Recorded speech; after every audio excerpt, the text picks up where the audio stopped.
Hello everyone, welcome back to River and Rune. Thank you guys for coming back to the channel. So, this week we're working with the new moon in Sagittarius, which just passed on Tuesday, which is a lot of energy for movement forward, a lot of energy that was geared towards helping us become more aware of our passions, more aware of the things that are driving us forward. And this week also has an interesting conjunction with some planets. We have Jupiter and Venus, which are very close to each other in the sky.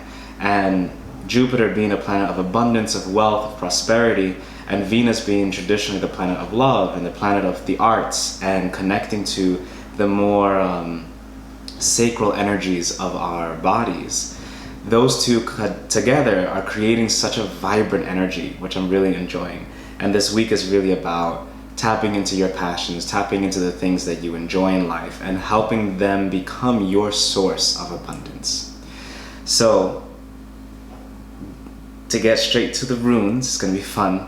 Thank you guys for coming back. I know last week I was in Puerto Rico visiting my aunt, doing some things over there to help out with the family. So we're back on track this week, and we'll get straight to the runes. Hey everyone, okay, so let's do it. Let's see what the runes have in store for us today.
Okay.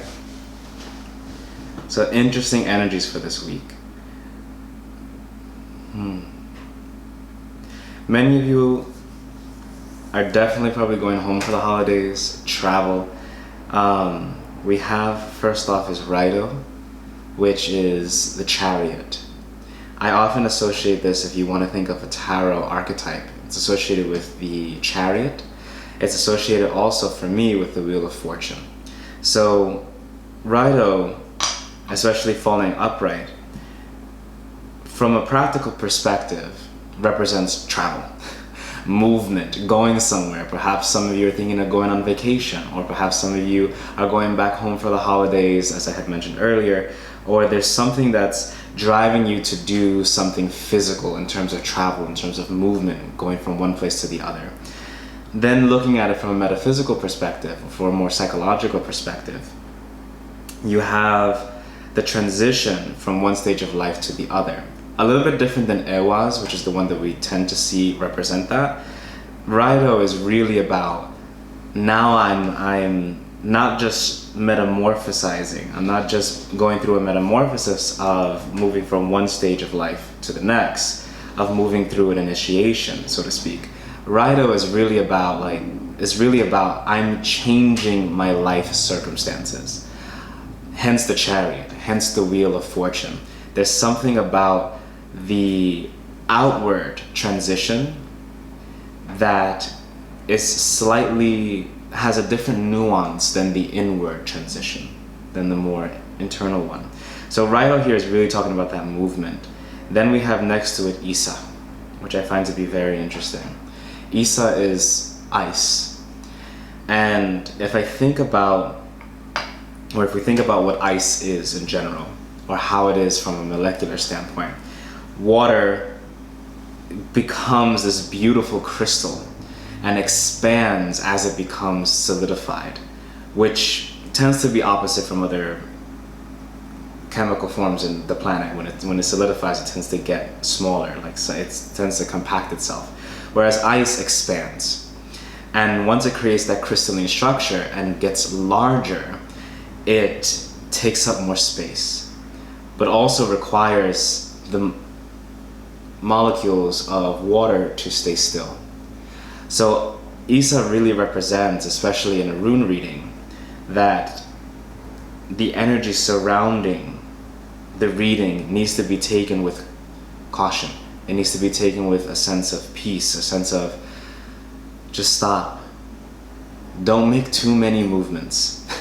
Don't make too many sudden movements, and really think about what you're doing. Also think about how you're working within yourself to effectuate this transition.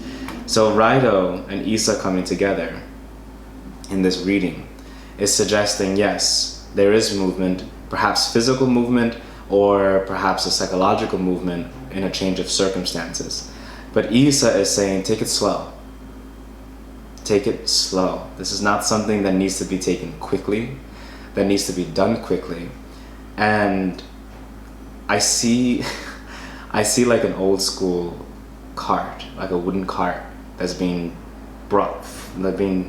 dragged by horses. The horses are pulling the cart. And I see like, if you go too quickly, the spokes on the wheels will break, and then the wheels will fall apart, and then you'll have a more difficult time of getting to the destination that you need to get to. So Raido and Isa coming together is suggesting that yes, you're on the move, yes, there is positive change, there is a great transition happening, but it's time to take it slow, to reflect, to allow yourself and the emotions within you to crystallize in such a way that you know your boundaries, that you expand yourself as water does when it creates that crystal, when it creates ice. Expand yourself and find your center. As you expand, you find the extent of your boundaries, and then you can demarcate the limits of your agency, of what's within your power and what's outside of your power. And then with that in mind, you can make appropriate decisions in terms of your transition. Then going on later into the week, because this is what I'm feeling on, like from now until Sunday. Now with Fehu in reversed, in Merkstav, Fehu is always about giving, receiving, the coming and goings of abundance. A long time ago, Fehu represented cattle, because cattle was the mark of currency, especially in ancient societies, especially in Nordic societies, because cattle provided you food, milk, provided you other resources. So this represents wealth, prosperity, abundance, resources. But when it's in Merkstav, it often means something is to be lost.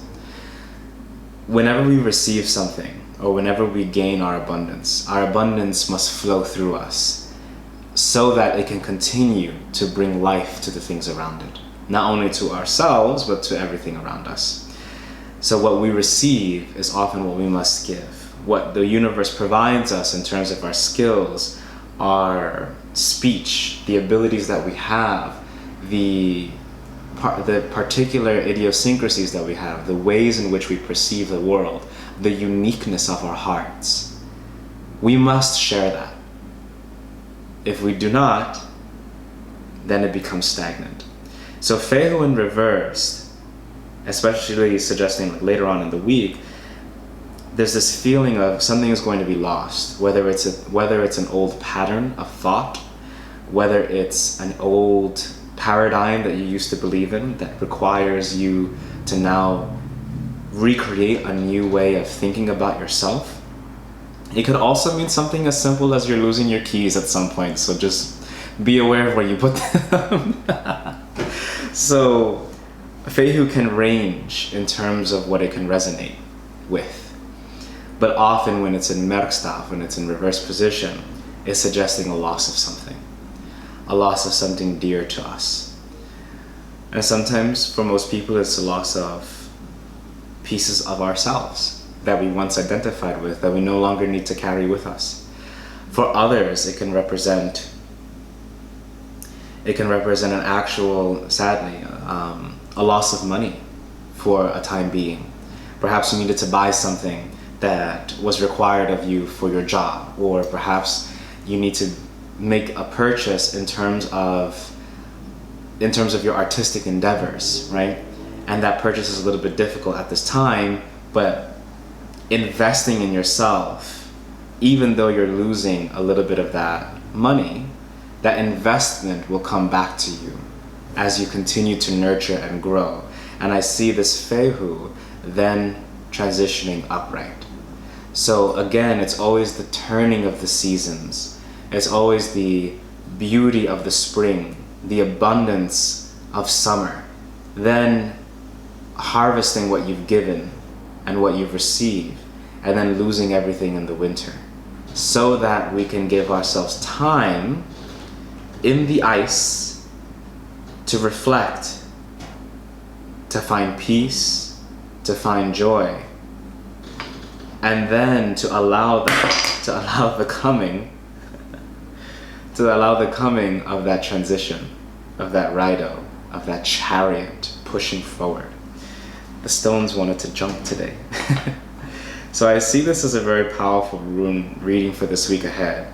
It's a lot about, we're going into this transition, we're walking into this, whether we're going from one place to another, whether we're actually going from home to home, or going to visit home, or coming back to wherever you're going, physically speaking, and taking that time to go slowly, to take it easy with yourself, so that you can give yourself time as you release these energies, however they may manifest for you, whether it's releasing an old paradigm, releasing old thought processes, releasing monetary flow, like allowing it to flow from you so that you can invest in yourself, whatever it looks like for you. Letting that energy flow so that it can give you more power towards this transition. So that's the rune reading for this week. Thank you guys for hanging out with me and joining me for my practice. I'm thankful for you guys being here. Please subscribe below if you like the reading. I know there's also a little notification bell. Click that so that you know whenever a new video comes up. And I'm very grateful for you guys, and I hope to see you soon on River and Rune. All right? Enjoy the rest of your week. Happy holidays, and I'll see you soon. Bye, everyone.